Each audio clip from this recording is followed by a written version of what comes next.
Hi hello नमस्कार, मैं नेहा सैनी आप सबका फिर से स्वागत करती हूँ हमारी क्लास में।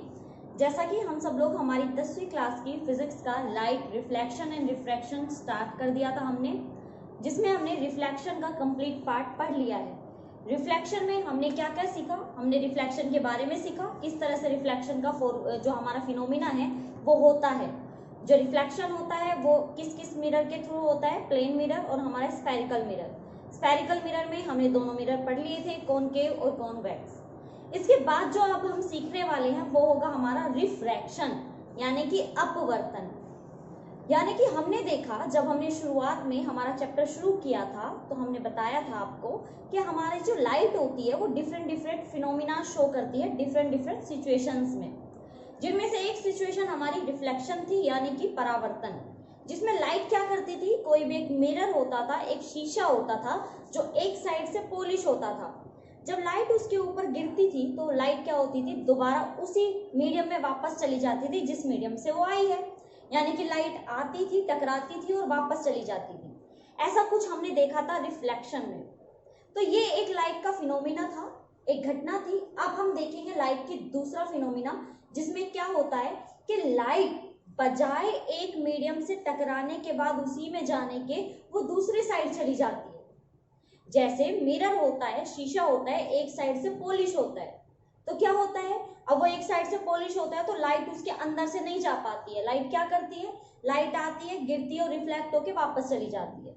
लेकिन यहाँ पे जो हम देखने वाले हैं रिफ्रैक्शन में, हमारे अपवर्तन में, इसमें जो हम ऑब्जेक्ट लेंगे जिसके ऊपर लाइट आके इंसिडेंट होगी वो हमारा कहीं से भी पॉलिश्ड नहीं होगा, वो ओपन होगा दोनों साइड से। कहने का मतलब जो लाइट होती है वो क्या हो सकती है, आर पार हो सकती है।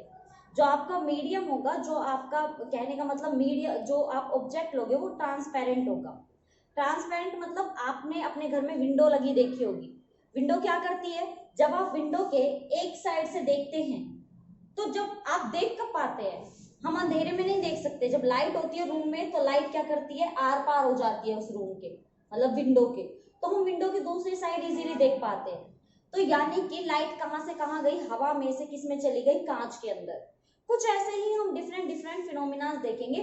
तो आप लोग यहाँ पे बस सतर्क रहिए, ध्यान से देखते रहिए, समझते रहिए, और मैं कोशिश करती हूँ आपको समझाने की कि आखिर ये रिफ्रैक्शन है क्या। चलिए स्टार्ट करते हैं हमारा आज का topic, that is refraction of light, और हिंदी में इसको बोलते हैं अपवर्तन। क्या बोलेंगे भाई हिंदी में इसको, अपवर्तन, प्रकाश का अपवर्तन। तो देखिए क्या होगा, पहले इसकी डेफिनेशन पढ़ते हैं, फिर मैं इसको आपको डायग्राम के थ्रू समझाऊंगी कि आखिर ये होता क्या है। तो यहाँ डेफिनेशन बोलती है the change in direction of light, light की डायरेक्शन का चेंज हो जाना when it is passes from one medium to another medium. जब वो एक मीडियम से दूसरे मीडियम में जाती है तो हमारी जो लाइट होती है उसकी डायरेक्शन चेंज हो जाती है। नहीं आया समझ में, चलिए समझाती हूँ। देखिए मान लीजिए कि हमारे पास कोई भी एक ग्लास स्लैब थी। अब ये ग्लास स्लैब क्या होती है वो समझिए। चलिए मैं आपको इसको थोड़ा सा बड़ा करके समझाती हूँ ताकि आपको समझने में कोई प्रॉब्लम ना हो। देखिए मैं इसको बड़ा ही समझाती हूँ। मान लीजिए कि आपके पास एक ग्लास स्लैब है, ये ले ली मैंने ग्लास स्लैब। अब ये ग्लास स्लैब काफी बच्चों को नहीं पता होगी बेटा, जो आपकी विंडो में जो ग्लास लगा होता है ना, जो कांच लगा होता है, उस ग्लास स्लैब की बात कर रही हूँ मैं, जिसमें से आप आर पार देख सकते हो। और अगर आपको ध्यान हो, अगर आप किसी ऑफिस में गए हो, अगर आप प्रिंसिपल ऑफिस में गए हो, अपने स्कूल के प्रिंसिपल ऑफिस में, तो टेबल के ऊपर है ना एक बड़ा सा कांच रखा रहता है, इतना मोटा। टेबल के ऊपर एक कांच रखा हुआ होता है जिसकी जो थिकनेस होती है वो कुछ इतनी मोटी सी होती है। मैं उसी ग्लास स्लैब की बात कर रही हूँ। अभी मेरे पास है नहीं कांच, वरना मैं आपको दिखाती। आप बस अपने घर की जो विंडो है ना, विंडो में जो कांच लगा हुआ है उसको देखिए। मैं उस कांच को क्या कर रही हूँ, यहाँ पे रख रही हूँ। तो ये जो मैंने यहाँ पे स्लैब लिया है, ये किसका स्लैब है, ये एक ग्लास स्लैब है, ग्लास कांच है ये, ठीक है।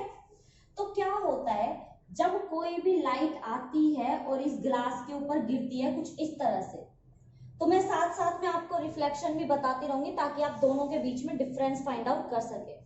देखिए रिफ्लेक्शन में क्या हुआ था, एक मिरर लिया था जो एक साइड से क्या था, पॉलिश था। लेकिन हमारे जो घर में जो शीशा होता है, जो हमारी विंडो का कांच होता है, वो हमने क्या किया है, कहीं से भी पॉलिश नहीं किया है। जब इसके ऊपर लाइट आके गिरती थी तो हम एक नॉर्मल लेते थे, कुछ इस तरह से लेते थे ना, और इस लाइट, ये जो लाइट आ रही है इसको क्या बोलते थे, इंसिडेंट रे। सेम ऐसा ही मैंने यहाँ पे ग्लास लिया है, एक रे आ रही है, कहीं से भी आ सकती है। आपके रूम में अगर कोई लाइट लगी हो तो वहां से भी आ सकती है, सनलाइट है तो सन से भी आ सकती है। तो इसका नाम मैंने क्या ले लिया, इंसिडेंट रे। इंसिडेंट रे, ये हो गई हमारी इंसिडेंट रे जो इंसिडेंट हुई है स्लैब पे। अब जैसे उस पे हमने वो लिया था नॉर्मल, वैसे ही हम यहाँ पे क्या ले लेंगे, नॉर्मल ले लेंगे। ये हमने ले लिया नॉर्मल, ये हमारे नॉर्मल सर आ गए। अब रिफ्लेक्शन में क्या होता था बेटा, रिफ्लेक्शन में लाइट जब आके मिरर के ऊपर टकराती थी ना, तो वो उसी मीडियम में वापस हो जाती थी, कुछ इस तरह से, ऐसा ही कुछ होता था। ये इंसिडेंट रे होती थी, ये हमारी रिफ्लेक्टेड रे होती थी, ऐसा ही होता था। लेकिन रिफ्रैक्शन में ऐसा नहीं है। रिफ्रैक्शन में लाइट आपकी वापस नहीं जाती। रिफ्रैक्शन में लाइट क्या होती है, लाइट की डायरेक्शन चेंज हो जाती है, मीडियम चेंज हो जाता है। तो ये लाइट क्या करती है, ये लाइट अंदर की तरफ आ जाती है, क्योंकि कांच है, कांच में से तो लाइट आर पार हो सकती है, आपने देखा हुआ है। जो हमारे रूम की विंडो होती है, घर की विंडो होती है, सनलाइट उसमें से आर पार हो जाती है, रूम की लाइट भी उसमें से आर पार हो जाती है। तो कहने का क्या मतलब है कि ये जो आपकी लाइट है ये आपकी आर पार हो जाएगी शीशे में से। अब ये आर पार कैसे होगी, यहाँ पे थोड़ा सा आपको ध्यान देना है। देखिए, तो ये जो लाइट होती है ना, ये आपकी थोड़ी सी इस नॉर्मल की तरफ झुक जाती है, कुछ इस तरह से। क्यों झुकी रही है वो भी अभी मैं आपको बताऊंगी। ये लाइट ऐसे आई और थोड़ी सी नॉर्मल की तरफ आ गई। दोबारा से आप क्या करेंगे, नॉर्मल बनाएंगे, और देखिए वैसे लाइट कैसे जानी थी, वैसे हमारे हिसाब से लाइट जानी थी ऐसे, लेकिन लाइट कैसे आई, थोड़ी सी झुक के आ गई। लेकिन जैसे ही दोबारा नॉर्मल बनता है और लाइट इस कांच से बाहर आती है, तो दोबारा से ये क्या हो जाती है, वापस आ जाती है। कुछ इस तरह का फिनोमिना होता है हमारा, किस में, हमारा रिफ्रैक्शन ऑफ लाइट में। अब देखिए इस नॉर्मल के साथ जो ये इंसिडेंट रे एंगल बना रही है, that is angle I, incident angle. ये आपका कौन सा एंगल होता है बेटा, ये होता है एंगल ऑफ इंसिडेंस।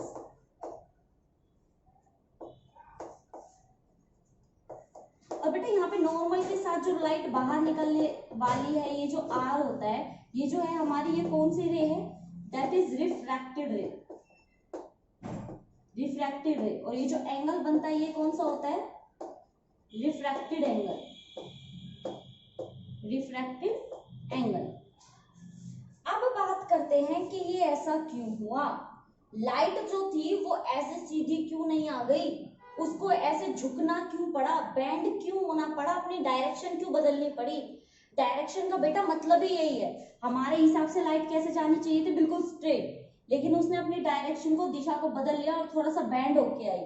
और जब इस कांच से बाहर निकली तो भी क्या हुई, थोड़ी सी उधर होके आई है। ऐसा क्यों, यही तो हमारा क्वेश्चन है, यही तो हमें फाइंड आउट करना है कि हमारे ये लाइट बैंड होके क्यों आई। ये तो समझ में हो गया, आ गया हम लोगों को कि रिफ्रैक्शन में जो लाइट होती है वो बजाय सीधे जाने के वो थोड़ा सा टेढ़ा होके जाती है, अपनी डायरेक्शन को, अपनी दिशा को बदल लेती है। बट ऐसा क्यों, ये आंसर हमें देना है। तो देखिए बेटा होता क्या है, मान लीजिए कि मैं यहाँ पे नॉर्मल हूँ, ये वाला नॉर्मल, ये मैं हूँ, ठीक है। और मेरा जो ये हाथ है ये रे ऑफ लाइट है, रे ऑफ लाइट जो ये इंसिडेंट लाइट आपकी आ रही है। तो मुझे एक बात बताइए, अगर मैं नॉर्मल हूं और मेरा हाथ एक इंसिडेंट लाइट है, यानी कि रे ऑफ इंसिडेंस है, तो अगर आप अपने हाथ के साथ नॉर्मली चलते हैं तो क्या करेंगे, हाथ को हिलाते हुए चलेंगे, आपका हैंड नॉर्मली दूर रहेगा, नॉर्मल से क्या रहेगा, दूर, आराम से हिलाते हुए चलेंगे, मजे में चलेंगे, कोई दिक्कत नहीं है। लेकिन अगर मैं हाथ में इस रे ऑफ लाइट जो हमारी आई है इंसिडेंट लाइट, इसमें बाल्टी दे दूं, कोई पानी की भरी हुई बाल्टी, तो आपका जो हाथ है वो एकदम स्ट्रेट हो जाता है, होता है या नहीं भाई, भारी हो गया ना हाथ। जब आपने हाथ में कोई सामान लिया, कोई पानी की बाल्टी ली, तो आपका हाथ क्या होगा, स्ट्रेट, ऐसे। अब आप हिला नहीं पाओगे चलते हुए, आपका हाथ एक बार आपकी बॉडी के साथ क्या हो जाता है, टच हो जाता है। सेम ऐसा ही जब आपकी लाइट जो थी हवा में चल रही थी, मौज में चल रही थी, तो खुली चल रही थी, लेकिन जैसे ही वो इस मीडियम के अंदर आई, ग्लास के अंदर आई, तो क्या हुआ, लाइट बेचारी को जाना यहाँ था लेकिन पानी के अंदर आ गई ना, तो तो उसको थोड़ा झुकना पड़ा, किसकी तरफ, नॉर्मल की तरफ। पहले नॉर्मल से सीधा जाना था लेकिन फिर नॉर्मल की तरफ झुक गई। देखो यहाँ आना था ना लाइट को, लेकिन अब लाइट कहाँ गई, यहाँ, थोड़ी सी नॉर्मल की तरफ आ गई, नॉर्मल की तरफ झुक गई, towards the normal. Light, incident light move towards the normal after refraction. Refraction के टाइम पे, रिफ्रैक्शन के बाद आपकी जो लाइट है वो नॉर्मल की तरफ झुक जाती है। ऐसे ही समझ लीजिए कि ऐसा क्यों हुआ। मानिए मैं आपको हवा में भगाऊं तो आप हवा में भाग जाओगे। भाई आपको ग्राउंड में भगाया जाए, खुला ग्राउंड है, एकदम खुला मैदान है, आपको मैं कहूँ बेटा भागो तो आप भागोगे, कोई प्रॉब्लम नहीं है। लेकिन अगर मैं आपको कहूँ कि बेटा आप पानी में उतरो, स्विमिंग पूल में, और अब आप भागो, तो क्या आप उसी स्पीड के साथ भाग पाओगे जिस स्पीड के साथ आप एयर में भाग रहे थे? जिस स्पीड के साथ आप हवा में भाग रहे थे, क्या भाग पाओगे? नहीं, आपकी स्पीड चेंज हो जाएगी। और अगर आप हवा में भागोगे ना तो आप एक बार सीधा भाग सकते हो, कोई दिक्कत नहीं है, अपने ट्रैक में भाग सकते हो। लेकिन जब आप पानी में भागोगे, स्विमिंग पूल में भागोगे, तो आप सीधा नहीं भाग सकते। यानी कि आप स्विमिंग करते हुए जरूरी थोड़ी है एक सीधी लाइन में ही जा पाओ। तो जैसे हमारे साथ होता है वैसे ही लाइट के साथ होता है। लाइट जब हवा में होती है तो आराम से सीधा मूव करती है, कोई दिक्कत नहीं है। लेकिन जैसे ही वो हवा से दूसरे मीडियम में मूव करती है, चाहे वो मीडियम कांच हो यानी कि ग्लास, या वाटर हो यानी कि पानी, चाहे आपका कोई ऑयल हो यानी कि तेल, किसी भी तरह का मीडियम हो, जब हवा से दूसरे मीडियम में जाती है तो वो टुवर्ड्स द नॉर्मल क्या हो जाती है, मूव हो जाती है। क्यों? क्योंकि हमारी जो लाइट होती है उसके लिए मीडियम क्या हो चुका है, चेंज हो चुका है। तो हमारे लिए जो जानने वाली इंपॉर्टेंट बात है वो यही है कि लाइट जब एक मीडियम से दूसरे मीडियम में मूव करती है तो उसकी डायरेक्शन क्या हो जाती है, चेंज हो जाती है। डायरेक्शन चेंज हो जाती है, हमारी लाइट कहाँ आ जाती है, टुवर्ड्स द नॉर्मल। क्या आपको ये सारा सिस्टम समझ में आया? तो फिर जैसे ही लाइट आपकी टुवर्ड्स द नॉर्मल जाती है, जब ये नीचे आती है और हवा में दोबारा वापस होती है, तो आप अगर ध्यान दें लाइट को जाना कैसे था, लाइट को जाना था ऐसे, लेकिन अब ये नॉर्मल से क्या हो गई, दूर, क्योंकि हमारी असली वाली लाइट क्या है, ये जाना उसको यही था जहां वो आ रही थी बिल्कुल उसके सीधा ही में, लेकिन गई कहां, दूर। क्योंकि अब पहले तो ये ग्लास में थी, अब ये हल्के में आ चुकी है। भाई अब तक तो मैंने हाथ में बाल्टी दे रखी थी, अब मैंने बाल्टी को छोड़ दिया और मेरा हाथ हो चुका है फ्री। अब मैं दोबारा से हाथों को घुमाते हुए, हिलाते हुए क्या कर सकती हूँ, मूव कर सकती हूँ। कुछ ऐसा ही हमारे लाइट के साथ होता है। जैसे ही मीडियम से बाहर निकलती है लाइट, आराम से फ्री हो जाती है और अवे फ्रॉम द नॉर्मल चली जाती है, नॉर्मल से दूर चली जाती है, अभिलंब से परे हट जाती है।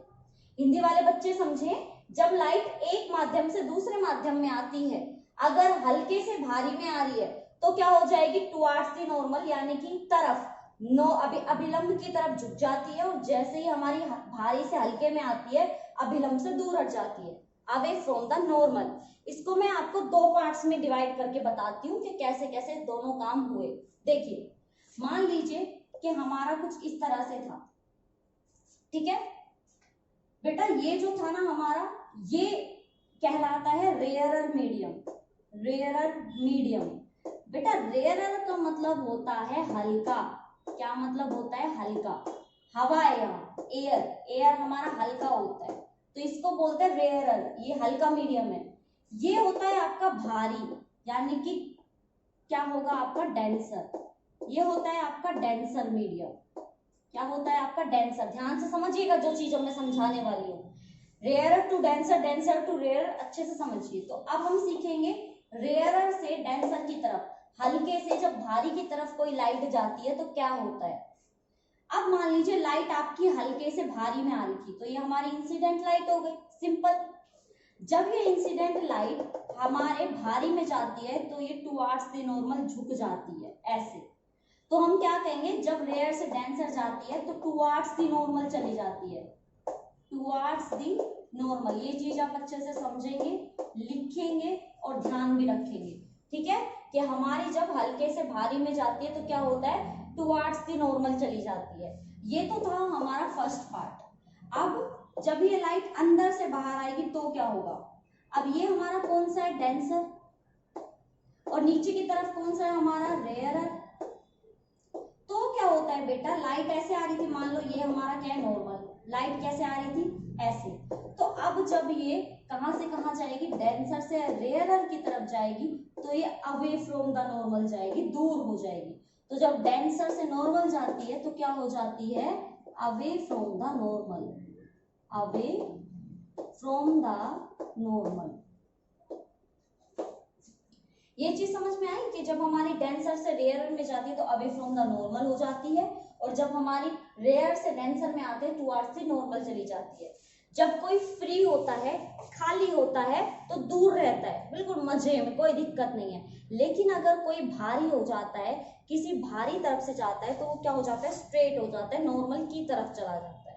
कुछ ऐसा ही जो केस है वो हमारा किसके बीच में हो रहा है, वो हमारा लाइट में हो रहा है, रेयरर और डेंसर सिस्टम के बीच में। तो आपको कुछ भी याद नहीं रखना है, आपको बस इतना याद रखना है कि अगर आपके पास कोई भी मीडियम है, अगर लाइट उसके ऊपर गिर रही है तो नॉर्मल की तरफ झुक जाएगी, और जब बाहर जाएगी तो नॉर्मल से दूर हट जाएगी। और इसमें एक ध्यान देने वाली बात बेटा ये है कि अगर आप ध्यान दें तो जो लाइट इंसिडेंट हुई थी और जो लाइट रिफ्लेक्ट हुई है वो दोनों आपस में एक दूसरे के क्या है, पैरेलल। अगर आप देखोगे तो दोनों ही एक दूसरे के क्या है, पैरेलल। यानी कि चाहे कोई भी सिस्टम हुआ हो आपका, कैसा भी कोई भी सिस्टम हुआ हो, जो इंसिडेंट लाइट है वो आपकी नॉर्मल होगी किसके, रिफ्लेक्टेड लाइट के। चाहे लाइट कितना ही इधर उधर हो गई हो नॉर्मल की वजह से, आपके मीडियम की वजह से, लेकिन लास्ट में वो दोनों क्या होती हैं, पैरेलल ही होती हैं अगर उनको मेजर किया जाए। क्या आपको ये चीज समझ में आई? अब दूसरी बात आती है यहाँ पे एंगल ऑफ रिफ्लेक्शन की, जो कि देखिए इसमें आप क्या कहेंगे, इस लाइन को आप नोट डाउन कर लीजिए। The angle between incident ray and normal is called, ये वाली लाइन, ये वाले एंगल की बात कर रही हूं मैं, इसको बोलते हैं incidence angle, incident angle. The angle between incident ray and normal is called incident angle. The angle between refracted ray and normal is called refracted angle। ये आप नोट डाउन कर लीजिएगा क्योंकि आपको याद करना है। Angle between normal and refracted रे इज कॉल्ड रिफ्रैक्टेड एंगल, ये आपको याद रखना है। और ये दो चीजें आपको क्या करनी है, नोट करनी है कि जब आपका कहां से कहां जाए, रेयर से डेंसर, तो लाइट आपकी टुवर्ड्स द नॉर्मल चली जाती है, और जब आपकी डेंसर से नॉर्मल, डेंसर से रेयर में जाती है तो कहां चली जाती है, अवे फ्रॉम द नॉर्मल। क्या आपको ये सारा का सारा सिस्टम समझ में आया? हमने क्या किया है, रिफ्लेक्शन कैसे होता है। रिफ्लेक्शन कैसे भी नहीं होता, बहुत आसानी से होता है। जब आप एक माध्यम से दूसरे माध्यम में जाते हैं, एक मीडियम से दूसरे मीडियम में जाते हैं, तो जो लाइट होती है उसकी डायरेक्शन चेंज हो जाती है। जैसे हम हैं, हवा में आराम से भाग लेते हैं, लेकिन अगर पानी में भागने के लिए कहा जाए तो बड़ी ही समस्या हो जाएगी, हम नहीं भाग पाएंगे इजीली, तो बिल्कुल भी नहीं भाग पाएंगे। तो ये हमारा क्या है, रिफ्रैक्शन ऑफ लाइट। अब बात करते हैं कि इसका कारण क्या है, इसका कोज क्या है। कोज ऑफ रिफ्रैक्शन क्या है बेटा, ये समझना है। तो बेटा कोज ऑफ रिफ्रैक्शन क्या होता है, रिफ्रैक्शन का कारण क्या होता है वो समझिए। होता क्या है कि आपकी जो लाइट है उसकी स्पीड कितनी होती है, आपको पता है 3 × 10⁸ मीटर पर सेकेंड, ये हमारी लाइट की स्पीड होती है। तो बेटा होता क्या है कि आपका जो रिफ्रैक्शन होता है लाइट का एक से दूसरे मीडियम में, तो वो क्या कर देता है, आपकी लाइट की जो स्पीड है उसको चेंज कर देता है। जैसे मैंने आपको कहा ना कि आप हवा में भागेंगे तो आराम से भाग लेंगे, लेकिन अगर आप पानी में भागेंगे तो आपकी स्पीड कम हो जाएगी। किसके बजाय, देखिए जो स्विमर होता है, जो तैराकी होता है, स्पीड तो उसकी भी बहुत तेज होती है पानी में, लेकिन सबकी तो नहीं होती ना। इसी तरह से जब आप नॉर्मल हवा में भागेंगे तो आपकी स्पीड ज्यादा होगी, बट अगर आप पानी में भागेंगे, अगर स्विमिंग पूल में भागेंगे तो आपकी स्पीड कम हो जाएगी। तो लाइट की जो स्पीड होती है वो हवा में होती है 3 × 10⁻⁻ मीटर पर सेकेंड। तो अगर लाइट किसी और मीडियम में भागेगी, पानी में भागेगी या ग्लास में जाएगी, मूव करेगी, तो उसकी जो स्पीड है वो चेंज हो जाती है। तो जो कॉज ऑफ रिफ्रैक्शन है वो है आपका change in speed, change in speed of light from one medium to another, from one medium to another, यानी कि लाइट की स्पीड का कम होना अलग अलग मीडियम में, यही आपका क्या है, कारण है रिफ्रैक्शन ऑफ लाइट का। तो ये था हमारा रिफ्रैक्शन ऑफ लाइट कैसे होता है, किस वजह से होता है, और इस फिनोमिना में क्या क्या होता है। रेयर से डेंसर में जाएगा तो क्या होगा, डेंसर से रेयर में जाएगा तो क्या होगा, और उसका कारण क्या है, किस तरह से लाइट आती है, बैंड हो जाती है, फिर जब निकलती है तो दोबारा से दूर हो जाती है। ये सारा सिस्टम हम समझ चुके हैं। इसको आप सिंपली ऐसे याद रखेंगे, लाइट आएगी, ये नॉर्मल होगा, झुक जाएगी, ये नॉर्मल होगा, दूर चली जाएगी, आई, झुकी, दूर हो गई। ये 3 सिस्टम होते हैं आपके किसके अंदर, रिफ्रैक्शन के अंदर। ये चीज समझ में आई आपको किस तरह से रिफ्रैक्शन हुआ है। तो ये सारी की सारी चीजें आपको ना सिर्फ नोट डाउन करनी है, आपको समझनी भी है एक एक करके। कोई भी चीज आप नहीं छोड़ेंगे, कैसे लाइट आई है, कैसे गई है, कौन सा आपका रेयरर है, कौन सा आपका यहाँ पे डेंसर है, ये सारी चीजें आप अच्छे से समझेंगे। ठीक है बेटा, ये सारी चीजें समझ में आ गई। अब बात करते हैं हमारे लॉज के बारे में, यानी कि हमारा लॉ ऑफ रिफ्रैक्शन क्या होता है, आखिर कैसे हम उसको समझ सकते हैं। जैसे हमारा लॉ ऑफ रिफ्लेक्शन था ना, कुछ याद है, भूल गए? लॉ ऑफ रिफ्लेक्शन पढ़ा था हमने, देखिए थोड़ा सा रिवाइज कराती हूँ फिर याद आएगा आपके। लॉ ऑफ रिफ्लेक्शन पढ़ा था, हमारा लॉ ऑफ रिफ्लेक्शन बोलता था I is equal to angle R। याद है कि हमारा जो एंगल I होता है वो किसके बराबर होता है, एंगल R के। कुछ तो याद होगा।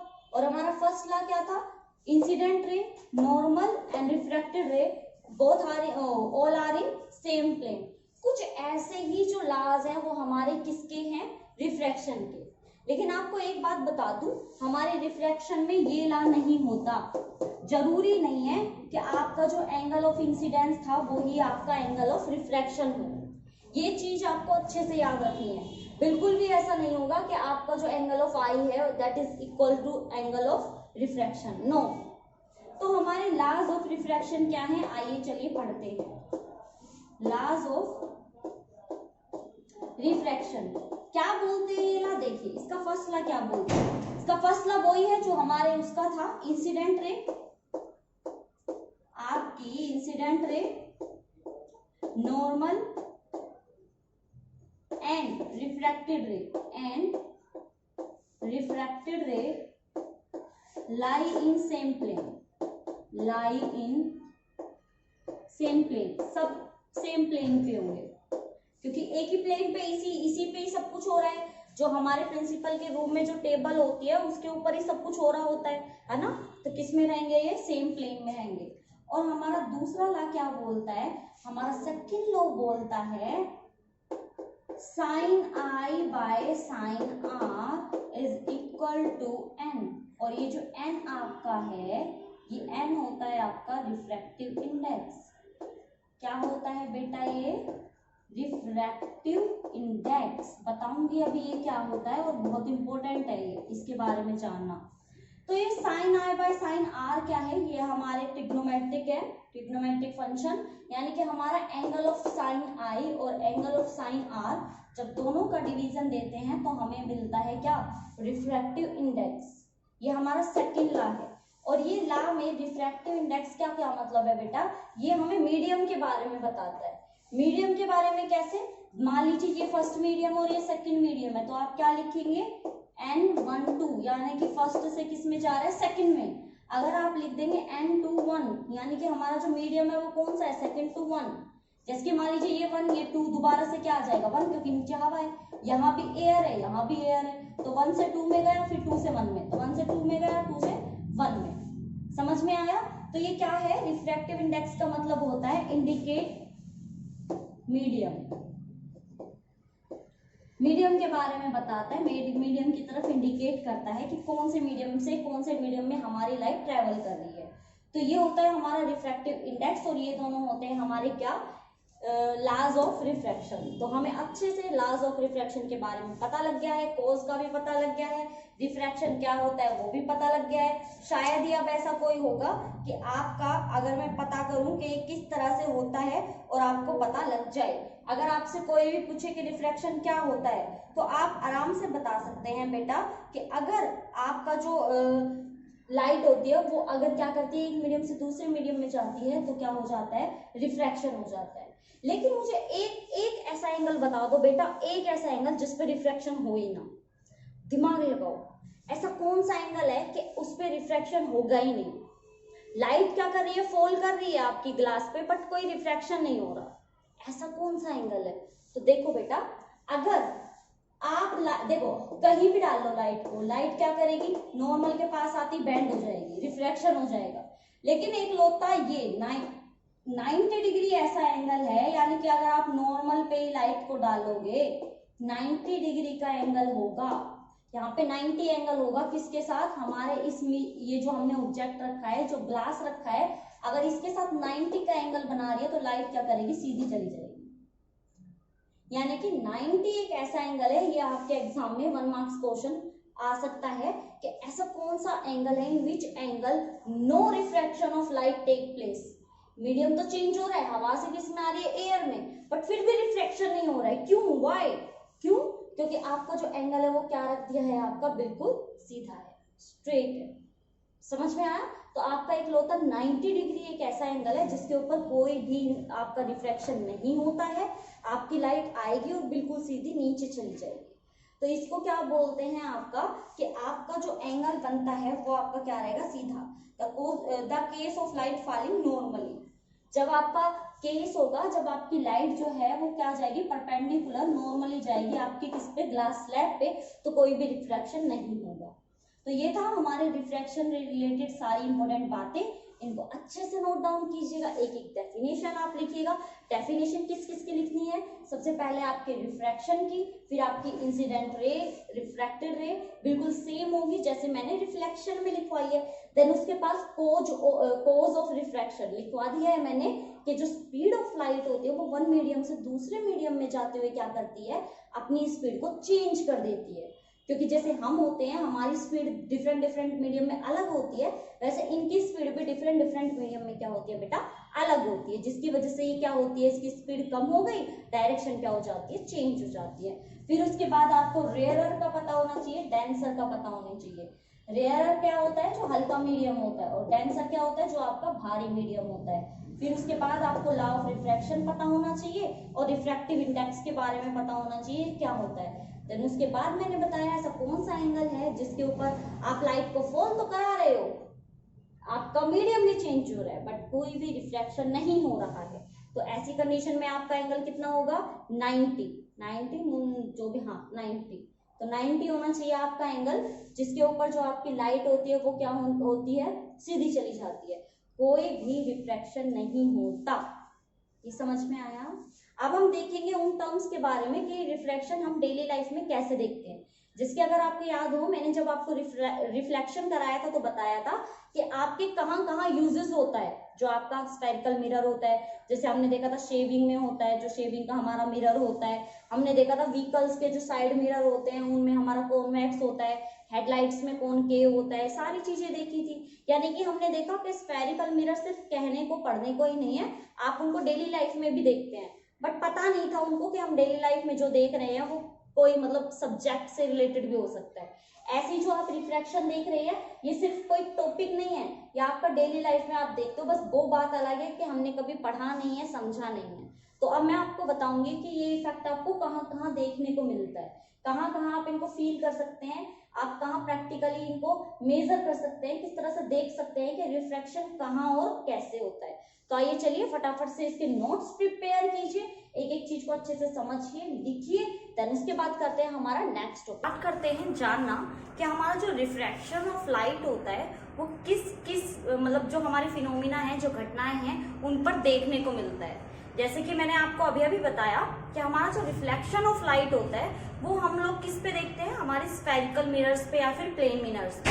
हम बता चुके हैं कि हमारे जो प्लेन मिरर्स होते हैं कहाँ यूज होते हैं, स्फेरिकल मिरर जो होता है वो कहाँ यूज होता है, ये सारी चीजें हम देख चुके हैं।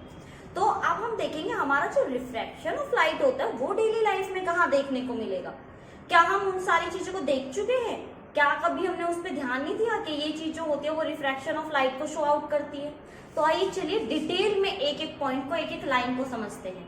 लेकिन इसको समझने से पहले मैं आपको पहले ही ये चीज बता दूं कि ये जितने भी पॉइंट्स मैं आपको समझाने वाली हूँ ये आपके प्रैक्टिकली एप्लीकेशन है किसका, रिफ्रैक्शन ऑफ लाइट का। आप इनको चाहे तो घर पे खुद करके भी देख सकते हैं, आप लोगों को खुद पता लग जाएगा कि आपका रिफ्रैक्शन ऑफ लाइट होता है तो किस तरह से होता है। तो ये ना सिर्फ एक पॉइंट है या फिर बताने की एक तरीका है कि रिफ्रैक्शन ऑफ लाइट क्या होता है और कहाँ होता है, आपको प्रैक्टिकली भी पता होना चाहिए। आप जब इनमें से किसी भी फिनोमिना को देखेंगे, किसी भी सिचुएशन को देखेंगे, तो आपको बहुत अच्छे से ये समझ में आ जाना चाहिए कि रिफ्रैक्शन ऑफ लाइट है। करें शुरू? चलिए तो फिर जल्दी से देखिए, effect of refraction of light, यानी कि जो हमारा रिफ्रैक्शन ऑफ लाइट का इफेक्ट है वो कहाँ कहाँ होता है और किस तरह से देखने को मिलता है। तो चलिए स्टार्ट करते हैं।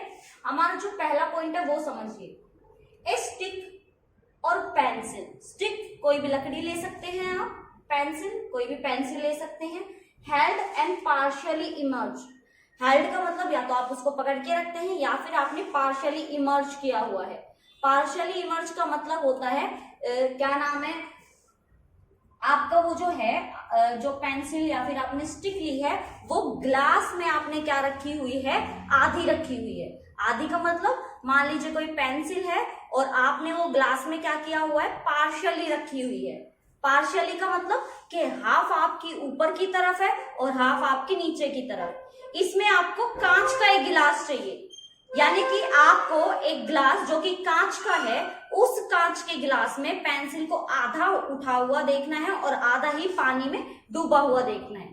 जब आप उसको देखेंगे तो आपको वो कुछ इस तरह से दिखाई देगा, जैसे कि वो स्टिक यानी कि वो जो लकड़ी है और जो आपके पास कोई भी जो आपने ली है पेन या पेंसिल, वो आपको थोड़ी सी उठी हुई दिखाई देगी। देखिए कुछ इस तरह से। मान लीजिए कि ये हमारे पास कांच का गिलास है, मेरे पास खाली कांच का गिलास है, आप इसमें पानी भी ले सकते हैं। तो जब आप इसमें क्या करेंगे, पेंसिल को या फिर किसी भी जो आपके पास स्टिक लकड़ी वगैरह है उसको डुबोएंगे। ये मेरा पूरा चला गया, लेकिन आपके पास ग्लास या तो छोटा होना चाहिए या फिर आप जो लकड़ी ले रहे हैं, जो डंडी जो स्टिक ले रहे हैं, वो थोड़ी बड़ी होनी चाहिए। जब आप इसको पानी में कुछ इस तरह से रखेंगे तो अभी तो देखिए आपको ये सीधा सीधा दिख रहा है कि वो नीचे की तरफ है, लेकिन जब आप इसको पानी में देखेंगे तो ये आपको थोड़ी सी उठी हुई दिखाई देगी। बोल रहे हैं ना पार्शियली इमर्ज। पार्शियली का मतलब हाफ, हाफ पानी में है और हाफ ऊपर है। Appear to be bent at the water surface, आपको थोड़ी सी बेंट दिखाई देगी, मतलब थोड़ी सी टेढ़ी दिखाई देगी, थोड़ा सा कुछ ज्यादा ही टेढ़ा दिखाई देगा। उसके लिए किसकी जरूरत होगी आपको, कांच का ग्लास, कांच के ग्लास में पानी और एक पेंसिल, या फिर आपको जरूरत होगी किसी भी स्टिक की, किसी भी डंडे की। जब आप इस प्रैक्टिकल को करके देखेंगे तो आपको समझ में आएगा कि आपका जो ग्लास है, ग्लास में जो आपने पेंसिल रखी थी वो थोड़ी सी क्या है, बेंट है, थोड़ी सी आपको कैसे दिखाई देती है, टेढ़ी दिखाई देती है। तो ये था आपका क्या फर्स्ट जो अपने एग्जांपल लिया है कि किस तरह से आपकी जो लाइट होती है आपको जो पेंसिल आपने पानी में रखी है उसको टेढ़ा दिखा देती है, बेंट कर देती है। इसको प्रैक्टिकली आप करके देखिए, फिर मुझे बताइए कि प्रैक्टिकली आपको समझ में आया कि रिफ्रैक्शन हुआ या नहीं। चलिए फिर हमारा चलते हैं सेकंड पॉइंट पे। सेकंड पॉइंट में हमारा क्या है, देखिए जल्दी से समझ लेते हैं। सेकंड पॉइंट बोल रहा है an object placed under water appear to be raised. अगर आप कांच के गिलास में पानी ले और उस पानी में आप कोई भी चीज रखेंगे तो थोड़ा सा उठी हुई दिखाई देगी। मान लीजिए कि मैंने, चलो अब मैं बोर्ड पे करके दिखा देती हूँ क्योंकि अभी पानी है नहीं यहाँ पे। मान लीजिए ये ग्लास है, ग्लास में आपने रखा हुआ है पानी। इस पानी में आपने सरफेस पे कुछ भी रखा हुआ है, एनीथिंग। मान लीजिए कि मैं यहाँ पे रख रही हूँ कोई सिक्का, ये मैंने 5 का सिक्का यहाँ पे रख दिया है, ऐसे कुछ इस तरह से ये 5 का सिक्का है। अगर आप इस सिक्के को ऐसे झांक के देखें या दूर से कुछ इस तरह से देखेंगे, ग्लास को, मान ले ग्लास आपके हाथ में है, पानी है और पानी में क्या डाला हुआ है, सिक्का। जब आप उसको दूर से देखेंगे तो वो जो सिक्का है वो बजाय आपको इस सरफेस के वो आपको थोड़ा सा ऊपर दिखाई देगा, थोड़ा सा ऊपर की तरफ उठा हुआ दिखाई देगा। आपको कुछ ऐसा लगेगा कि ये जो सरफेस है ये थोड़ा ऊपर चला गया है। कहने का मतलब due to refraction of light, क्योंकि लाइट एक मीडियम से दूसरे मीडियम में जाके स्पीड चेंज कर लेती है, तो आपको ये सिक्का जो है वो थोड़ा सा उठा हुआ दिखाई देगा।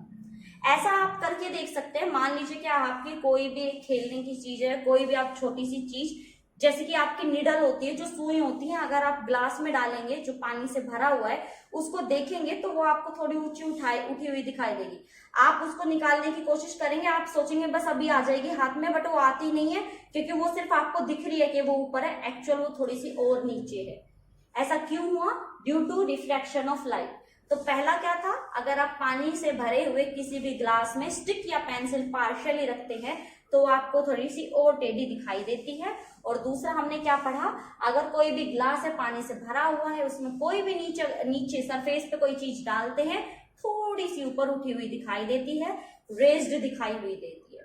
ये चीज समझ में आई होप आ गई होगी। चलिए नेक्स्ट पॉइंट पे चलते हैं। A pool of water appears to be less deep than it actually is। एक पूल है, पूल मतलब हमारा जो स्विमिंग पूल होता है उसमें पानी भरा हुआ है, बहुत सारा पानी भरा हुआ है। आप क्या करते हैं, जब उस पूल को ऊपर से देखते हैं, जब पूल को ऊपर से देखते हैं तो हमें लगता है कि पूल जो है ज्यादा डेप्थ में नहीं है, ज्यादा गहराई नहीं है उसकी, थोड़ा सा ही है। जैसे ही पूल में पानी मतलब हम पैर रखने वाले होते हैं, हमें लगता है ज्यादा नहीं है, और हम जैसे ही करते हैं हम नीचे की तरफ जाते हैं, पैर थोड़ा नीचे की तरफ चला जाता है। क्यों? क्योंकि हमें लगता है जो सरफेस है वो यहाँ है, बट एक्चुअल में पानी भरा हुआ है उसमें, और जो लाइट जा रही है, जो सनलाइट जा रही है, उसकी वजह से रिफ्लेक्शन ऑफ लाइट हो रहा है, आपका रिफ्लेक्शन हो रहा है। तो आपको लगता है सरफेस यहाँ है और आपका पैर अभी जाके इस पर टिक जाएगा, बट ऐसा होता नहीं है, क्योंकि सरफेस तो नीचे होता है। जो आपको सरफेस है, जो सतह है आपको स्विमिंग पूल की, वो थोड़ी सी ऊपर दिखाई देती है, एक्चुअल में वो थोड़ी सी नीचे है। तो आप पैर इस पे रखने के लिए रखते हैं और आपका पैर थोड़ा सा और नीचे चला जाता है। तो ये क्या होता है, ऐसा भी होता है, किसकी वजह से, आपके रिफ्रैक्शन ऑफ लाइट की वजह से। तो रिफ्रैक्शन ऑफ लाइट की वजह से आपका जो पूल होता है, स्विमिंग पूल होता है, वो आपको लेस डीप दिखाई देता है, कम गहराई वाला दिखाई देता है, जबकि वो एक्चुअल में ज्यादा गहरा है। तो वो भी किसकी वजह से होता है, आपका रिफ्रैक्शन ऑफ लाइट की वजह से। वो भी आपका इफेक्ट है रिफ्रैक्शन ऑफ लाइट का। हर चीज को देखते हुए समझते हुए चलिए।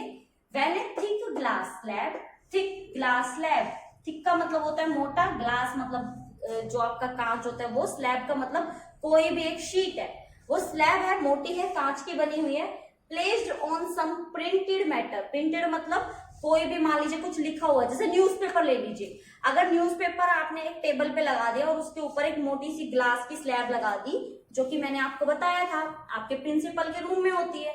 प्रिंसिपल रूम में जो आपकी टेबल होती है ना प्रिंसिपल की, उसके ऊपर इतनी मोटी सारी स्लैब रखी होती है, कभी देखिएगा। वो स्लैब क्या करती है, उसकी वजह से क्या होता है, the letters appear raised when viewed from the top. वो जो लेटर्स होते हैं वो आपको बड़े बड़े दिखाई देते हैं। जैसे कि ये पी यहाँ छोटा है ना, उस स्लैब की वजह से पी आपको ऐसा दिखाई देगा। तो छोटे से छोटा लिखा हुआ वर्ड भी बड़ा बड़ा दिखाई देता है, किसकी वजह से, रिफ्रैक्शन ऑफ लाइट की वजह से। कितना इंटरेस्टिंग है, कितना इंटरेस्टिंग है कि रिफ्रैक्शन ऑफ लाइट की वजह से आप अगर कोई मोटा सा कोई ग्लास का स्लैब, कांच की कोई स्लैब रख देते हैं टेबल पे, तो उस पे जो लिखा हुआ है, जो प्रिंटेड है, कोई कागज है जिसके ऊपर कुछ लिखा हुआ है, उसके लेटर आपको कैसे दिखाई देंगे, बड़े बड़े। किसका एग्जाम्पल है, रिफ्रैक्शन ऑफ लाइट का। ऐसी वजह से हुआ ये सारा का सारा सिस्टम हमारा, रिफ्रैक्शन ऑफ लाइट की वजह से। तो अच्छा है ना, अगर कहीं पे आपको दिखाना हो कि आपने देखा होगा जो स्कूल पे जो प्रिंसिपल टेबल होती है, प्रिंसिपल अपने स्कूल के बहुत सारे पेपर, न्यूज़पेपर्स रख के रखते हैं, जिसपे उनके स्कूल की कोई फोटो वगैरह आई हो, या उनके स्कूल के बच्चे ने कोई प्राइज जीता हो, उन सब की फोटोज वो लगा के रखते हैं, ताकि कोई भी ऑफिस में आए ना तो सबसे पहले नजर जाए उनकी टेबल पे, और उनके जो स्कूल के जो मतलब जिन बच्चों ने प्राइज लिया उनकी फोटो बड़ी बड़ी दिखाई दे, उनके नाम बड़े बड़े दिखाई दे, या स्कूल की जो इन्फॉर्मेशन है वो अच्छे से दिखाई दे। तो आपका क्या होता है, रिफ्रैक्शन ऑफ लाइट की वजह से आपका जो लेटर्स होते हैं वो थोड़े से बड़े बड़े दिखाई देते हैं। तो ये चीज समझ में आ गई होगी। चलिए नेक्स्ट चलते हैं। कह रहा है lemon kept in water in a glass appear to bigger than its actual size. बहुत ही इंटरेस्टिंग है ये प्रैक्टिकल, मैं करके आपको जरूर दिखाना चाहूंगी, बट मेरे पास अभी नींबू नहीं है, लेमन नहीं है, बट आप अभी करके देख सकते हैं, बहुत इंटरेस्टिंग है। आपको लेना है एक कांच का ग्लास, उसमें डालना है पानी, पानी में डालेंगे आप नींबू का साइज अगर इतना है, तो जब उस कांच के ग्लास में पानी में नींबू डालने के बाद आप उसको देखेंगे तो नींबू का साइज आपको थोड़ा बड़ा दिखाई देगा, जबकि उसका साइज इतना सा है। बट उस ग्लास में, कांच के ग्लास में पानी में डालने के बाद वो नींबू आपको थोड़ा सा बड़ा दिखाई देगा। दैट्स मीन पानी में जो आप कोई चीज रखते हैं, कोई भी आप ऑब्जेक्ट रखते हैं उसका साइज भी आपको रिफ्रैक्शन की वजह से कैसा दिखाई देता है, थोड़ा सा बड़ा। बहुत इंटरेस्टिंग सा प्रैक्टिकल है, आप करके देखिए, फिर मुझे बताइएगा कि आपने करके देखा था या नहीं देखा था, और अगर करके देखा है तो आपको कैसा लगा, रिफ्रैक्शन ऑफ लाइट देखने को मिला या नहीं मिला।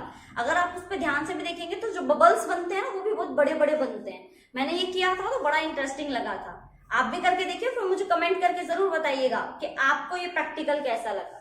चलिए हमारे नेक्स्ट पॉइंट पे चलते हैं। हमारा नेक्स्ट पॉइंट है वो क्या कह रहा है, देखिए, stars appear to twinkle at night. जो स्टार्स होते हैं, जो हमारे सितारे होते हैं, हमारे जो ऊपर बड़े सुंदर सुंदर जो हमारे मून के पास स्टार्स होते हैं, वो क्या करते हैं, रात को ट्विंकलिंग करते हैं। वो ट्विंकलिंग जो करते हैं एक्चुअल में वो ट्विंकलिंग नहीं होती है, वो होती है हमारी रिफ्लेक्शन ऑफ लाइट। जब हम नेक्स्ट चैप्टर में पढ़ेंगे कि ऐसा कैसे होता है, ट्विंकलिंग ऑफ स्टार कैसे होता है, तब हम उसको डिटेल में पढ़ेंगे।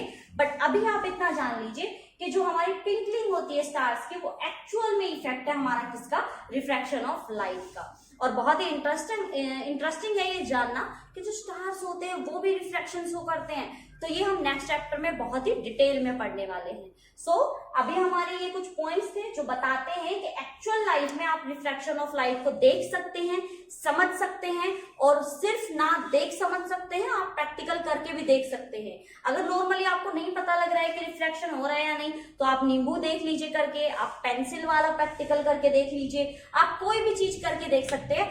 आपके पास अगर आप स्विमिंग पूल वाला देखना चाहते हैं तो आप कोई भी एक बाल्टी ले लीजिए, उसमें पानी भर लीजिए, उसमें भी आप ये फील करके देख सकते हैं कि जो सरफेस होता है वो थोड़ा सा उठा हुआ दिखाई देता है। तो बहुत सी चीजें हैं यहाँ पे प्रैक्टिकल करके देखने की, आप इजीली इनको समझ भी सकते हैं, करके भी देख सकते हैं। तो फटाफट से इनको करके देखिए, फिर मुझे बताइए कि आपको जो देखने को मिला वो आपको कैसा लगा, आपका कैसा एक्सपीरियंस रहा इन सब के बारे में, अच्छे से मुझे बताइए। और फिर हम करते हैं हमारा नेक्स्ट टॉपिक। नेक्स्ट टॉपिक करने से पहले अपने दोनों जो मैंने रिफ्रैक्शन कराया है आप उसको पढ़ेंगे अपनी बुक से, सारे नोट्स बनाएंगे, और अपना जो मैंने जितने भी आपको इफेक्ट्स बताए हैं रिफ्रैक्शन ऑफ लाइट के वो भी करके देखेंगे। एक भी चीज आप मिस नहीं करेंगे, और स्किप तो बिल्कुल भी नहीं करेंगे। अगर आप आज स्किप करेंगे तो आपका जो काम का बर्डन होगा वो डे बाय डे बहुत ज्यादा इंक्रीज हो जाएगा। डेली वर्क डेली करेंगे तो आपको समझ में भी अच्छा आएगा रोज की रोज, और आपके लिए अच्छा होगा, क्योंकि एग्जाम में मार्क्स के लिए प्रैक्टिस ज्यादा चाहिए, और प्रैक्टिस आप डेली का डेली करेंगे तो आपके लिए बेस्ट एंड बेस्ट होगा। तो फटाफट से नोट्स आप जल्दी से प्रिपेयर कर लीजिए, और हाँ, मुझे कमेंट करके जरूर बताना कि आपने इन सभी पॉइंट्स में से कौन से वाले पॉइंट्स पे प्रैक्टिकल करके देखा और आपका एक्सपीरियंस कैसा रहा। तो और मुझे जरूर ये भी जरूर बताइएगा कि वीडियोस आपको कैसी लगती है, मेरा पढ़ाने का तरीका आपको कैसा लगता है। और अगर आप हमारे चैनल पे न्यू हैं तो चैनल को सब्सक्राइब करना बिल्कुल भी मत भूलिएगा, और हाँ, बेल आइकन जरूर प्रेस कर देना, क्योंकि प्रेस नहीं करोगे तो नोटिफिकेशन कैसे जाएगा बताओ। तो फटाफट अपना बेल आइकन भी प्रेस कर दो, सब्सक्राइब कर दो, और हाँ, कमेंट, ठीक है, कमेंट जरूर करके बताना मुझे कि आपको वीडियो कैसी लग रही है। So thank you so much for watching. पढ़ते रहिए, सीखते रहिए, समझते रहिए, और आज तो प्रैक्टिकल भी करना है ना। Okay, bye.